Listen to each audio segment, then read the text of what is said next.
Hello everyone, it's Sandy. Today I'm gonna be talking about universal health care. One day you might come home from work and find your child is sick. They are on your health care plan, so you take them to get treated at your urgent care. You have to call in sick to work to stay home to nurse your child back to health. This might not be the first time they are sick, and your employers get upset with your constant call-offs. Your employer might fire you because you cannot deal with your constant call-offs regardless of your excuses. Now, you are not only out of a job, but you are also out of your health insurance. This is a reality faced by many Americans. Today, I will argue why healthcare should be free of all individuals, regardless of their status of employment, and why it's not just the correct thing to do, but also a practical necessity for a surviving society. So, as a nurse deeply involved in the healthcare industry, I have witnessed firsthand the struggles individuals faced why they cannot afford essential medical treatment. Moreover, I have read numerous analyses of other countries that support universal health care and how they succeed. I will talk about the problem with the current American healthcare system, how we can fix it, and the benefits that come with fixing it. In the United States, the cost of healthcare continues to skyrocket, while at the same time, millions of Americans are uninsured. According to the CDC, 25 million Americans were uninsured in 2023. Even more Americans are underinsured, meaning they struggle to afford necessary medical care despite having insurance coverage. We should change our healthcare system to cover everyone regardless of if they have a job or not. It should also cover people if they cannot afford to co-pay their share.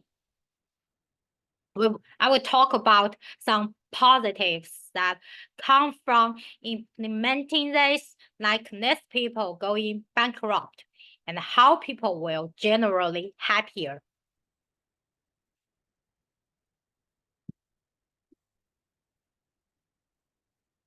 So let me talk about the general problems with the current healthcare system. The US healthcare system is broken.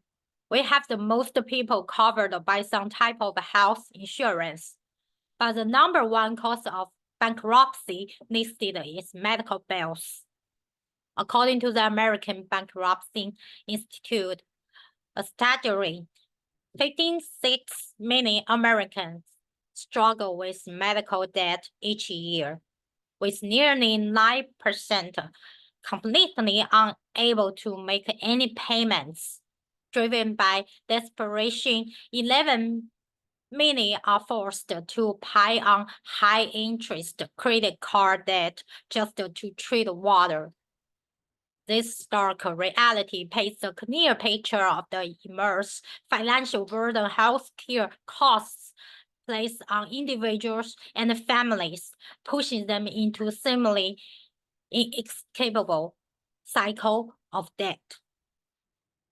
Despite healthcare being more accessible now than it was the before Affordable Care Act, some people cannot afford to pay large bills, and the bills are going up.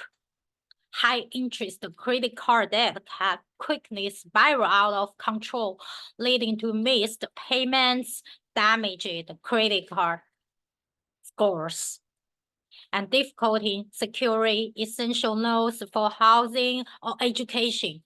Due to the financial burden, individuals might skip regular checkups, delay seeking treatment for minor illnesses, or avoid preventative care altogether. This can lead to worsening health conditions, increase the risk of complications, and higher healthcare costs down the line. And look at the graph here. Even though the number of uninsured falls, people still have to sacrifice necessities. They've got to cut spending on food, clothing, and other basics. They even have to take extra work or other jobs. And look at this picture. Here, you can see people performing dying protest for the universal health care plan.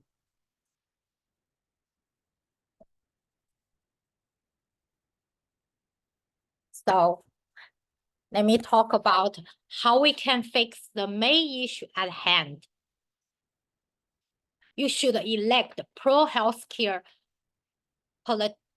politicians so the U.S. federal government can enact a law that issues government healthcare that covers all its citizens for free.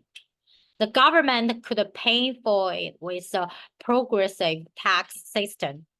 The government would also create a new body to regulate it and to make sure healthcare providers are not price gouging the government.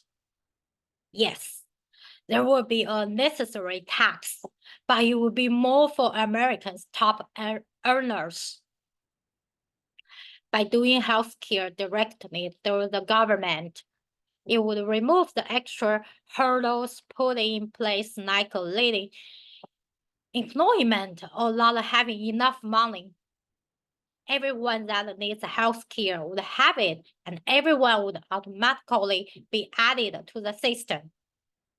In other countries like France or Denmark, the government already has universal health care, and you don't see people going bankrupt over medical bills like in America.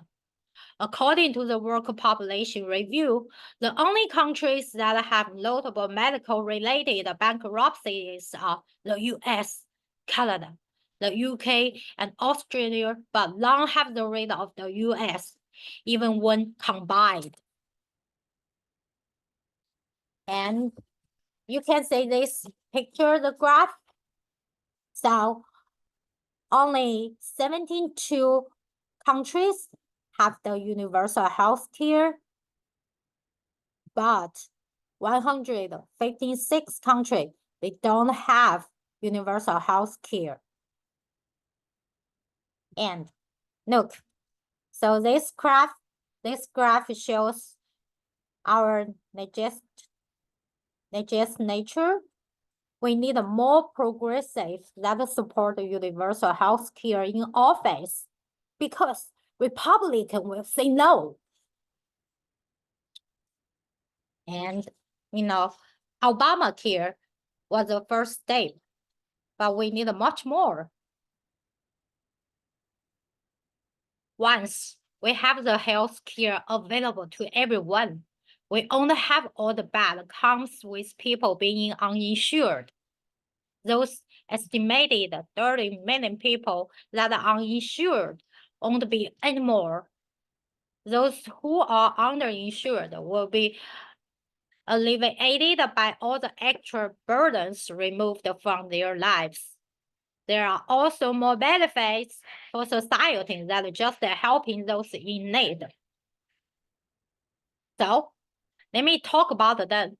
How much better off will we be?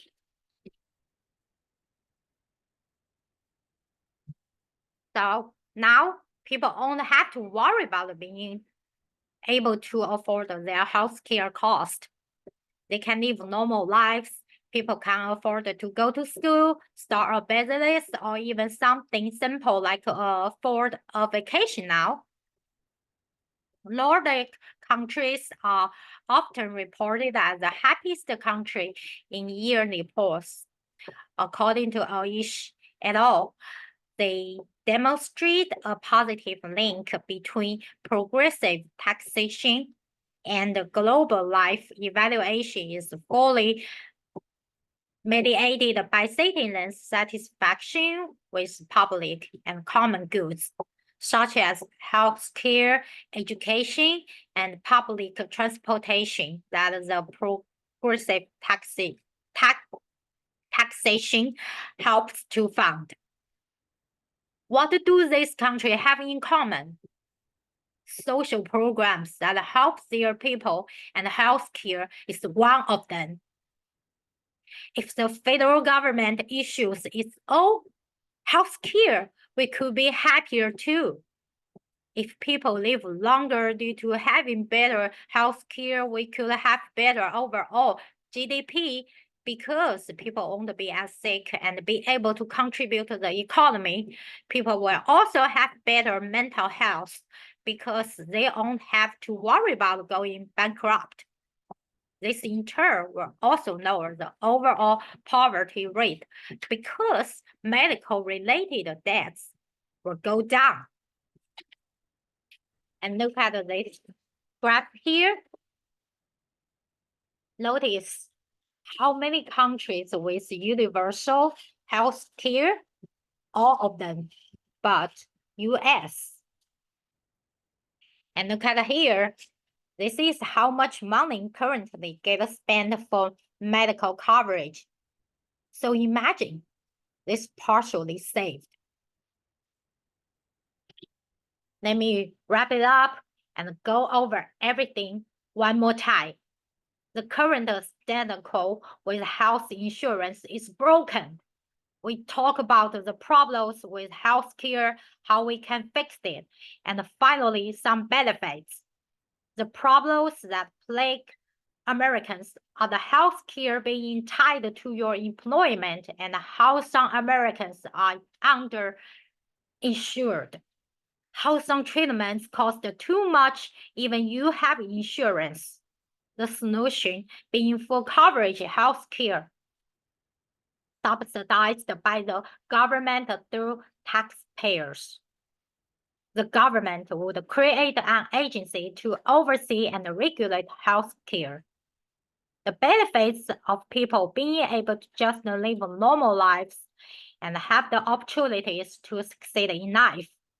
The government also benefits in the end with more taxes from people succeeding in life.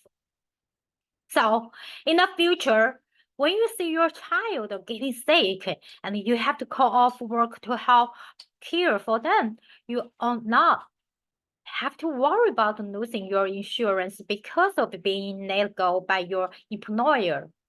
This can only be possible with more support for universal health care, and so we should elect more representatives that can pledge to make it happen. Thank you for your time. And I got a reference here, and you guys can take a look at them. Thank you so much.